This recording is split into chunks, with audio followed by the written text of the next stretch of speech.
Hello everyone, Kaiser HS here, and this is going to be the set review of the Druid cards for Saviors of Uldum. So I have a couple comparisons for each card based off past cards from other metas, and let's get into it.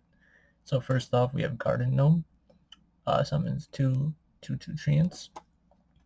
If we look at Hyena, it's a very similar card, summoning two 2/2s, and they also have a beast tag.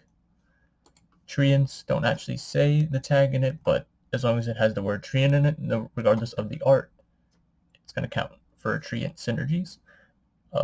You have to hold a 5-cost card or more, so it's just holding a card in hand, similar to the dragon mechanic. Whereas with this, you actually have a secret in play. Luckily, this one is a beast, so for Master's Call, it would be good. I assume both of these can definitely see play, and the best part is, even if you don't have a great turn 5 play outside of the card you're holding, you still have a spell that costs 5 or more that you can potentially cast. So the attack being 2, as opposed to like 3 here, I don't think that's relevant, but definitely think this card will see play. Crystal Merchant seems kind of reminiscent to Nat Pagal or Manitai Totem. It's a threat that it's not a threat that has to be removed in terms of like damage or anything, but with 4 health, it's hard to take off the board like Nat Pagal was, and similar to Nat Pagal, it won't always go off, and it's at the end of your turn, just like pre-nerf Nat Pagal or current Manitai Totem. So obviously in Hearthstone, you don't want to be not spending mana or your full amount of mana each turn, but with the Druid quest, there's incentive to do it. So it's going to potentially see play. Questing Explorer, which allows you to draw a card with the quest, can definitely also see play, but if you complete the quest really fast, this card can have potential later on in the game, whereas that card won't. So, Oasis Surger, kind of similar to Crystal Stag in the sense that you can get 2 rushes, but in this case, you get 2 3/3 rushes. Here you get 2 4/4 rushes for 5 mana, and this is also 5 mana, so 1 mana less. There's not as much setup, or you can make it a 5/5 if that has better stats. But obviously, this card is the best when you have untapped potential online, because then you get 2 of the buffed copies. So this card seems really strong. Definitely will see play. Worthy Expedition seems most like Raven Idol in the past.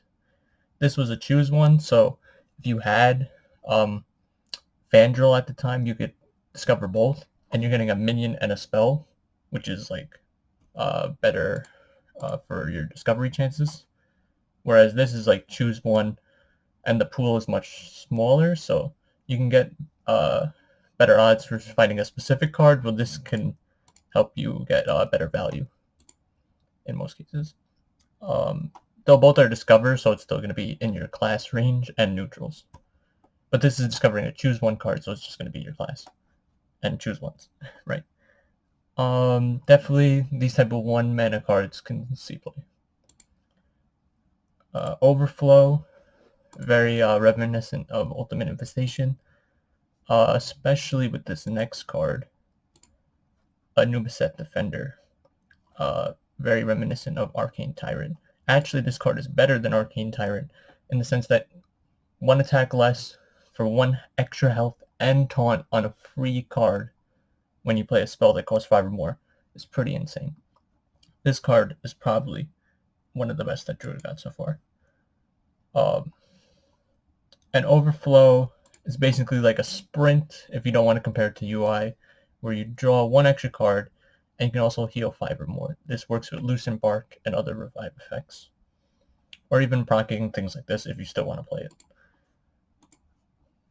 Hidden Oasis, you can kind of compare this to like a Reno Jackson in a sense that if you have the quest online, you're gonna then not only get a 6/6 as opposed to say a 4/6, but you're also going to restore 12 health, which is pretty close to going back up to full. On its own, just getting a 6/6 or 12 health is kind of underwhelming for 6 mana. So will this see play?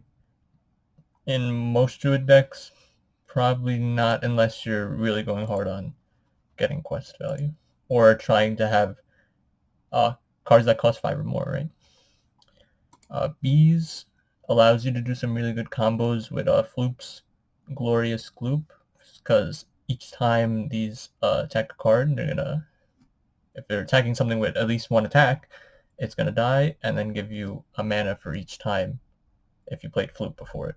So there's some combos you can do with that. Though the animations are very slow, so. Untapped potential. Uh, Similar to Keeper Steladris.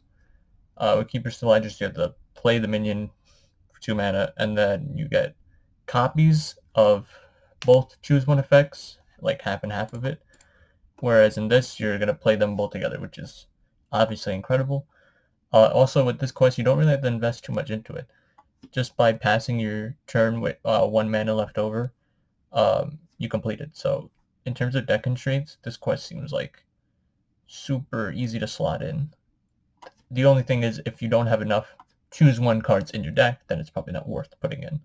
Because playing down one card is obviously a big disadvantage if you're not going to get a big payoff. So that's the set review for Druid. All these cards seem honestly playable. Anubis Set Defender seems really strong, tempo-wise. And of course, for at least the Lightened, there's definitely a lot of combo potential for it. You can run no duplicates in your deck, or you can run duplicates in your deck and just draw it through your whole deck with cards like Nomi. Other than that, this is kind of the hardest card to evaluate. I almost forgot to evaluate it because of that. But come the 6th, I'm definitely going to be playing with Elise and Anubis Set to my decks. And probably Gardener too. So, see you then.